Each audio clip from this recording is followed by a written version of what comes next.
கல்யாண சுந்தரம் உண்மைக்கு புறம்பா சொல்றாரு.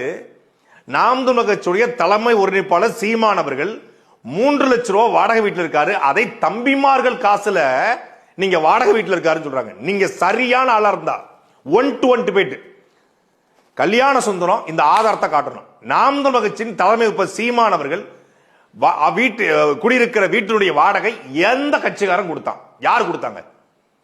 எந்த கட்சிக்காரன் வாங்கினாங்க? 15 ஆண்டுகள்ல நாம் தமிழர் கட்சியுடைய கட்சியினுடைய வங்கி கணக்கு வந்து ஒத்த ரூபா காசை தன் சொந்த செலவுக்கு சீமான் எடுத்து கிடையாது. அது கட்சியின் செலவுக்கு மட்டும்தான்.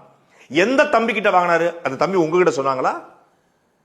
இல்ல என்கிட்ட நாம் தமிழர் கட்சியில எத்தனையோ லட்சக்கணக்கான தம்பிக்கிட்டு இருக்காங்க. அவங்ககிட்ட எல்லாம் வாடகை வாங்கி அவங்ககிட்ட காசு வாங்கி சீமான் குடியிருக்கலையே சொல்றாரு. கூச்சமே இல்லாம ஒரு பொது மேடையில எந்த கட்சி தலைவங்க கட்சிக்காரன் பணம் வாங்கி 3 லட்சம் ரூபாய்க்கு வாடகை வீட்டில் இருக்கான்? 3 லட்சம் ரூபாய்க்கு சீமான் வாடகை வீட்டில் இருக்காரு. சீமான் வாடகை வீட்டில் இருக்கிறது உங்களுக்கு பிரச்சனையா இல்ல 3 லட்சம் ரூபாய் வாடகை வீட்டுக்கு பிரச்சனையா இல்ல எது உங்களுக்கு பிரச்சனை?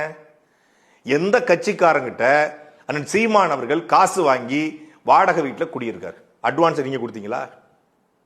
நீங்க ஏதாவது சீமானுக்கு பேமெண்ட் கொடுத்துருக்கீங்களா?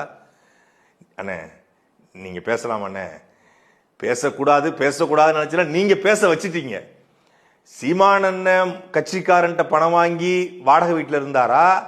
நீங்க கட்சி காசை எடுத்துட்டு போய் தேர்தலில் போட்டி போட்டீங்களா? மொத்தமாக வந்த 66 லட்சம் ரூபாய பக்கத்து தொகுதி பொள்ளாச்சிக்கு கொடுக்க சொன்ன போது நான் மொத்தத்தையும் செலவு பண்ணிட்டேன்னு இங்கிலீஷ்காரத்தில் வரப்பட வடிவேல் மாதிரி அதை செலவு பண்ணிட்டேன் அப்படின்னு சொல்லி 66 லட்சம் ரூபாய் செலவு பண்ணி 66,000 ஓட்டு வாங்கினீங்களே 2019 நாடாளுமன்ற தேர்தலில். அதை பத்தி பேசலாமா?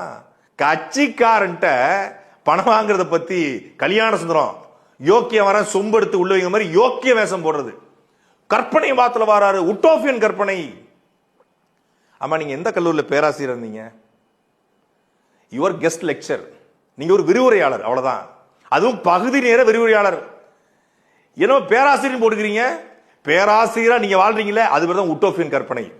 நீங்க பேராசிரியர் நினைச்சுக்கிட்டு இருக்கீங்களே அதுக்கு பேர் தான் உட்டோபியன் கற்பனை. பேராசிரியர் எல்லாரையும் உங்களை அழைக்க சொல்றீங்களே அதுதான் உட்டோபியன் கற்பனை.